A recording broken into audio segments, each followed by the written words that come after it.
कर्नाटक के शिवमोगा में बजरंग दल के कार्यकर्ता की चाकू मारकर की गई हत्या, इलाके में बड़ा तनाव। कर्नाटक में चल रहे हिजाब विवाद के बीच एक बड़ी खबर सामने आई है। राज्य के शिवमोगा में रविवार रात करीब 9 बजे 26 वर्षीय बजरंग दल के कार्यकर्ता हर्ष की हत्या कर दी गई। युवक की मौत के बाद पूरे इलाके में तनाव की स्थिति बढ़ गई है, जिसे देखते हुए शहर में सुरक्षा कड़ी कर दी गई है। वहीं दोपहर में बजरंग दल कार्यकर्ता हर्ष की बॉडी पोस्टमार्टम के बाद पुलिस सुरक्षा के बीच उनके आवास पर लाया जा रहा है। एम्बुलेंस के पीछे बड़ी संख्या में भीड़ चल रही है, जिसमें हिंदू संगठनों के कार्यकर्ता शामिल है। कर्नाटक में जब से हिजाब विवाद शुरू हुआ है, तब से शिवमोगा में लगातार विरोध प्रदर्शन किया जा रहा है। वहीं इस बीच कल यानी कि बीते रविवार रात को शहर की भारती कॉलोनी में 23 वर्षीय बजरंग दल के कार्यकर्ता की बड़ी बेरहमी से चाकू से गोदकर हत्या कर दी गई। कार्यकर्ता पर हमला होने के तुरंत बाद उसे आनंद फानंद में अस्पताल ले जाया गया, जहां उसने दम तोड़ दिया। चारा घोटाले में लालू यादव को 5 साल की सजा, 60 लाख का जुर्माना भी लगा। लालू प्रसाद यादव को डोरंडा कोषागार से जुड़े चारा घोटाले में 5 साल की सजा सुनाई गई है। उन पर 60 लाख रुपए का जुर्माना भी लगाया गया है। सीबीआई की स्पेशल कोर्ट के जज एस.के. शशि ने फैसला सुनाया। लालू के वकील ने बताया कि आगे बेल के लिए अर्जी दी जाएगी, लेकिन बेल नहीं मिलने तक लालू को जेल में ही रहना पड़ेगा। डोरंडा कोषागार का मामला चारा घोटाले का सबसे बड़ा मामला था। चारा घोटाले में लालू यादव की मुख्य साजिशकर्ता बताया गया था। सीबीआई की तरफ से कहा गया था कि लालू यादव जब वित्त मंत्री मुख्यमंत्री थे तो उनकी नाक के नीचे सब कुछ हुआ, यानी ये सब उनकी जानकारी में था। बता दें कि लालू को पहले भी चारा घोटाले से जुड़े 4 मामलों में दोषी ठहराया जा चुका है। इनमें फिलहाल लालू बेल पर चल रहे हैं। इनमें भी उनको हाईकोर्ट से जमानत मिली थी। सोनिया का योगी सरकार पर हमला, कहा 12 लाख सरकारी नौकरी के पद खाली, बीजेपी ने बस अलगाव पैदा किया। कांग्रेस अध्यक्ष सोनिया गांधी ने भाजपा सरकार पर जमकर निशाना साधा। सोनिया ने यूपी चुनाव को लेकर कहा कि आपने 5 साल ऐसी सरकार देखी, अलगाववाद पैदा करने के अलावा कोई काम नहीं किया। उन्होंने कहा 12 लाख से ज्यादा सरकारी नौकरी पद खाली है, लेकिन सरकार उन पदों को नहीं भर रही है। पेट्रोल, डीजल, रसोई गैस सिलेंडर के दाम इतने बढ़ गए हैं कि घर चलाना मुश्किल हो गया है। मेरे किसान भाई बहन इतनी मेहनत से देश के लिए अन्न उगाते हैं। इन 5 सालों में आपको ना तो फसलों का दाम मिला, ना खाद मिली और ना ही सिंचाई की सुविधाएं। आपके ऊपर कर्ज का बोझ है और आवारा पशु आपकी फसलों बर्बाद कर देते हैं। ठीक यही हाल नौजवानों का है। नौजवान अपने आने वाले कल के लिए मेहनत से पढ़ाई करते हैं, नौकरी की तैयारी करते हैं, लेकिन भाजपा सरकार ने आपको घर बैठा दिया। सरकारी नौकरियों के 12 लाख पद खाली पड़े हैं, लेकिन आपको नौकरियां नहीं दी गई। पेट्रोल, डीजल, रसोई गैस, सरसों तेल के दाम इतने बढ़ गए हैं कि आम लोगों के घर चलाना मुश्किल हो गया है। मेरी बहनें पाए पाए जोड़कर अपना घर परिवार चलाती है, लेकिन महंगाई ने उनका जीवन दुभर कर दिया।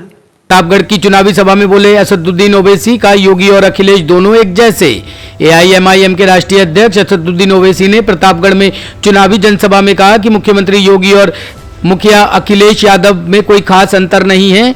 दोनों की सरकार में अल्पसंख्यक, दलित, गरीब सताए गए हैं। अखिलेश यादव में जहां गुंडाराज का बोलबाला था, वहीं योगी की सरकार में भी कानून व्यवस्था ठीक नहीं है। कोरोना काल में सरकार लाशों को लकड़ी तक नहीं दे पाई, लाशों को कुत्ते और चील कौवे नोच रहे थे। इस पार्टी के बड़े नेता अमित शाह कहते हैं कि 12वीं पास करने के बाद जब बच्चा इंटर में आएगा तो लैपटॉप देंगे। उनका यह बयान उनकी नासमझी को प्रदर्शित करता है। हम बोले ठीक, अभी खिला देते तो अच्छा था। तो मेरे अजीज दोस्तों और बुजुर्गों, ये हिस्सेदारी की लड़ाई है, ये बराबरी की लड़ाई है, आपको नेता बनाने की लड़ाई है।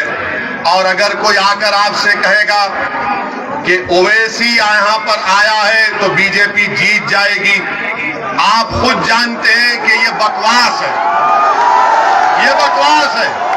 इसमें कोई सच्चाई नहीं है। सुनिए, आप सुनिए हमारी बात को। 2019 के लोकसभा के चुनाव हम नहीं लड़े, अखिलेश और बहन जी मिलकर लड़े, तब भी बीजेपी 65 लोकसभा की सीट जीत गई। हमने कहा था आपको बीजेपी को वोट देने के लिए, इसीलिए हम आपसे कह रहे हैं कि आप सिर्फ वोट डालने वाले बन गए, वोट लेने वाले नहीं बने आप। जब आप वोट लेने वाले बन जाएंगे तो आपकी ताकत दिखेगी। जब आपकी ताकत दिखेगी तो उसी के ऊपर आकर कोई आपसे बातचीत करेगा ना कि भाई तेरी इतनी ताकत है, बोल क्या करना चाहिए। तो जब आप अपनी ताकत की बुनियाद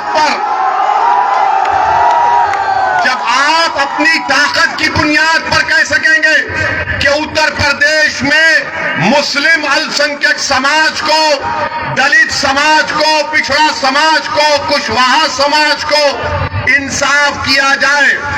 क्योंकि ये जानते क्या है, इनके दिमागों में ये बात बैठी हुई है कि ये लोग कहीं नहीं जाएंगे। इनको डर दिखाओ, मोदी का, योगी का, बीजेपी का, ये डर कर हमको वोट देंगे। ओवैसी आपसे कह रहा है कि डर की बुनियाद पर नहीं, उम्मीद की बुनियाद पर, खौफ की बुनियाद पर नहीं, खौफ की बुनियाद पर नहीं। अगर आपकी ताकत दिखाई देगी, और ताकत सिर्फ नारों से ताकत नजर नहीं आती, ताकत सिर्फ जज्बाती तकारीर से नजर नहीं आती, ताकत सिर्फ 1000 10,000 का मजमा जमा करने से दिखाई नहीं देती। जमहूरियत में, लोकतंत्र में ताकत वोट है। जब वोट की ताकत नजर आएगी तो सपा, बसपा, बीजेपी सब बोलेंगी कि अब इनसे पंगा लेना महंगा पड़ेगा। लखीमपुर खीरी कांड के पीड़ित परिवारों ने की आशीष मिश्रा की जमानत रद्द करने की मांग, सुप्रीम कोर्ट से लगाई गुहार। उत्तर प्रदेश के लखीमपुर खीरी में मारे गए किसानों के परिवारों ने सुप्रीम कोर्ट से आरोपी आशीष मिश्रा की जमानत खारिज करने की गुहार लगाई है। केंद्रीय गृह राज्य मंत्री अजय मिश्रा टेनी के पुत्र आशीष मिश्रा पर किसानों की हत्या करवाने का आरोप है। मामले में उनकी गिरफ्तारी हुई, हालांकि पिछले दिनों वो बेल पर जेल से रिहा हो गए। आशीष मिश्रा को अदालत ने उत्तर प्रदेश विधानसभा चुनाव के पहले चरण के मतदान से ठीक पहले जमानत दी थी। हालांकि रिहाई की प्रक्रिया में कुछ दिनों का समय लगा। वो 15 फरवरी को जेल से बाहर आ सका। इस मामले में खूब राजनीति भी हुई। विपक्ष ने आरोप लगाया कि वोटिंग से ठीक पहले आशीष मिश्रा को जमानत दिए जाने का निहित संदेश है। कांग्रेस महासचिव प्रियंका गांधी ने भी कहा, जिसने किसानों को गाड़ी से कुचला वो अब खुला घूमेगा।